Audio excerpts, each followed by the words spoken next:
Coach, first week of bowl preparation. Obviously the season's been over for a few weeks, but this first week you guys really got to dive into it. What were you able to accomplish? What were you looking out there for your guys? Yeah, first off, giving our guys a little break, getting their bodies back, being banged up through a long season, getting them healthy, and then getting them back out here and getting them in shape. Just slightly getting into Rice, showing them some film, showing them some formations, what they like to do, and then lining up against those things. So, and then getting to watch our young guys compete has been fun, and it's a great opportunity for those guys to develop in extra practices that we get with bowl prep. But really just diving into Rice and starting to learn their personnel and letting our guys watch them.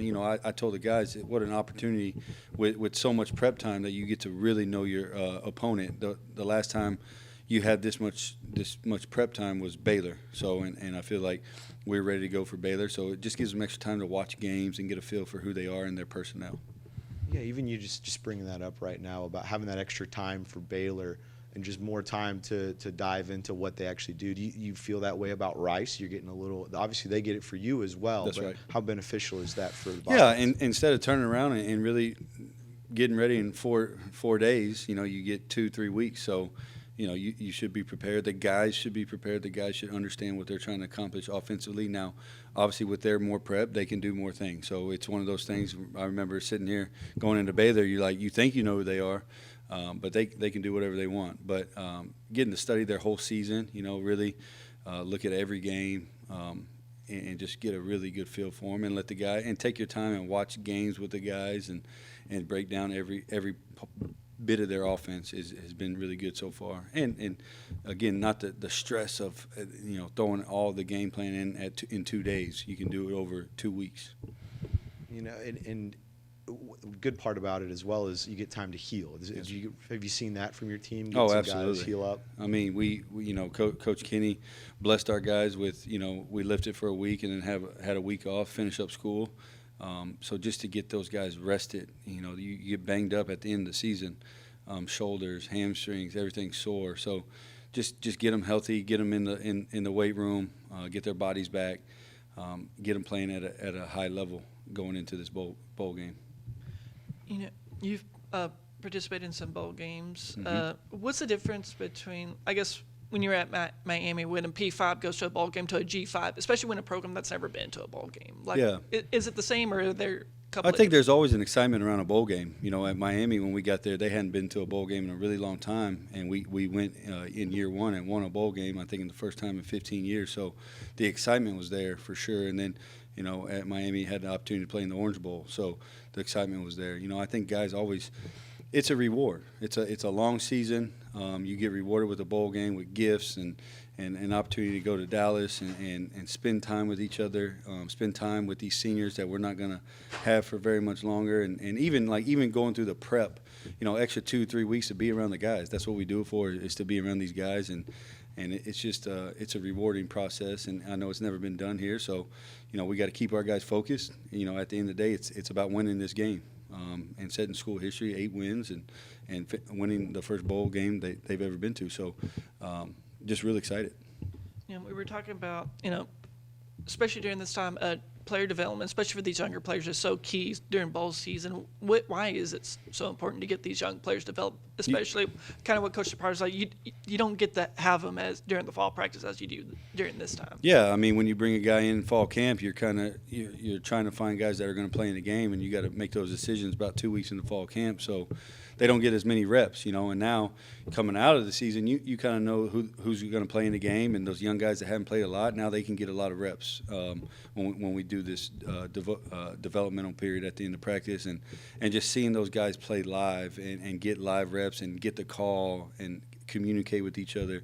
I think that's invaluable for our young guys and going into the next season and going into the off season, just understanding who we have coming back and can they play, can they tackle, have they developed over the year. What are some of those young players during the season have kind of really stepped up during this kind of during this bowl practice? I like Atwood was out there today, a young corner. So you have a glimpse to watch him, which he should be a really good player for us going forward.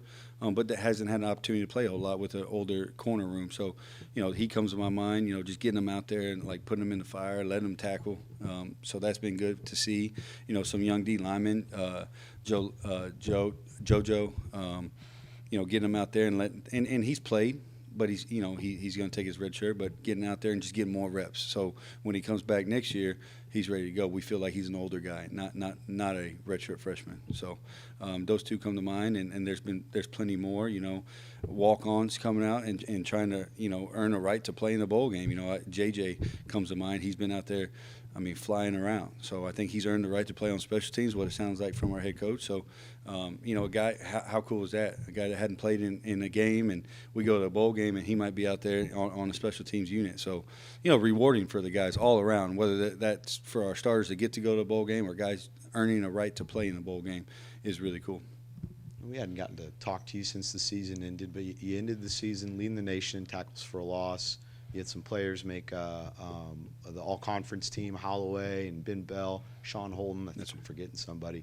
But just those accolades and hearing that, how nice is that to hear after year one? That's awesome. To see the success of Holloway, his path, like we talked about, was not an easy one. Junior college, SMU here, and then just to elevate his game this year and win second-team all-conference was huge. I thought he earned it. I thought he played at a high level, played a lot of snaps this year. And then you get Ben Bell, and graded out as the best pass rusher in the nation, and to earn his right with all the sacks that he accumulated this year, those guys get rewarded. And the first thing we said was, as team success, individual awards come, and that's what you saw this year. A team that started winning some games, and then these individual awards start showing up, which is awesome. And then a guy like Sean Holden, got to coach him last year. He takes a chance to come here and get coached by us again, and a guy that just does everything right, and practices his tail off every day, and he gets honorable mention. A little old FCS player comes in here and gets honorable mention in a big boy league. So super proud of him as well. Even though those two you just named, Holloway and Holton, they're seniors, so it'll be their last game, this bowl game, how important is it for them just being there as an example for these younger guys you were talking about, Joe Lazen, Landry, and Atwood, who are coming along later? How important is it just to see how they go about things? Yeah, I think if I were going to pick two guys of how you practice, how you prepare for an opponent, how you play on game day, it would be those two. And it always goes hand in hand. Those two prepare like all-conference players, and they were both all-conference. So I think the young guys looking at, hey, who do I want to resemble myself as? If they do it like Holloway and they do it like Sean Holden, they're going to get some individual awards at some point in their career. And that's what we've said about Holloway all the time. He has one speed at practice, one speed in the game, and he gives it his all. And that's what it takes to gain the attention that they have gained. So just super, excited for our young guys to look at, hey, how do I do it? How can I be that guy? Just watch them practice. Watch how hard they practice, because we are creatures of habit, and their habits show up on game day. Obviously having a couple of FCS players, make all conference, not only on defense but offense as well. What does it say about like the talent at the FCS level, being able to transition to FBS and still be able to make major contributions to the team? Yeah, great FCS teams have great players. At UIW, you look at the roster we turned over, and all those guys are at Group of 5 or P5, and they all played. So if you look at those rosters, the competition is very similar when you're talking about the high end of the FCS. So if you can play, you can play. And that's how we feel in recruiting and everything. If you can play, you can play. You got to fit the system and work hard, and that's what those guys did. When we were talking to Coach DeProd, it seems like during the bowl season there's so much stuff going on. You got recruiting going on, development of these young players, also making sure your current players are staying healthy, staying in shape. What is the key to balancing, kind of all those three things? Less sleep. You don't get a lot of sleep right now. The last 2 weeks have been more of a grind than ever because it moves fast in recruiting. People take visits all the time. You try to get as many people on campus as you can. You got to recruit. That's the bloodline of our, of our roster. So you got to recruit, but you got to keep your guys engaged. They've never experienced a bowl game. They don't know what it's like. So they got to follow our lead, and we got to keep them engaged, get them in shape, and it's been a lot of work, but it's fun, it's rewarding. That's what we do it for, is to play in the postseason and practice in December. So it's all rewarding. This all kind of plays hand in hand, but how does making the bowl game kind of help recruiting? People want to win. It's the more wins, the easier it becomes in recruiting. And in turn, with better players, you win more games. So, I think everybody sees us on the rise as far as a program, and people want to be a part of that. People want to be a part of the success of our offense, our defense, our special teams, and come in and be on the front end of this thing and really come in and try to win a championship. Still over a week out from this game, but looking at, have you gotten to dive into Rice, look at their offense at all? And if I have. Yeah, what can you tell us about that? McCaffrey, great player. They are going to get the ball to him, number 10. He gets the ball in every which way you can think of it. Obviously comes from a great pedigree. So we got to know where he's at all times. Their quarterback, obviously JT Daniels, medically retired. So they bring in A.J. Padgett, number 12. A really, really good player, can really throw the ball, has the ability to run. I think he can control the offense well. This will be he started the last 3 games of the season. He started last year's bowl game, so this will be his 5th start. So he's comfortable now with the system they run. And then the other guy that stands out to me is Zero, their tailback. Runs really hard, runs behind his pads. Hard to bring down. He's a really good player. He can catch the ball in the backfield. So they got some really good players, really explosive players. They're really well coached up front, I think. I think the O-line works well together. And then they got a pass-catching tight end. They got a few tight ends on the roster. 14 stands out to me. He's the guy that catches most of the balls for them. Big, long guy.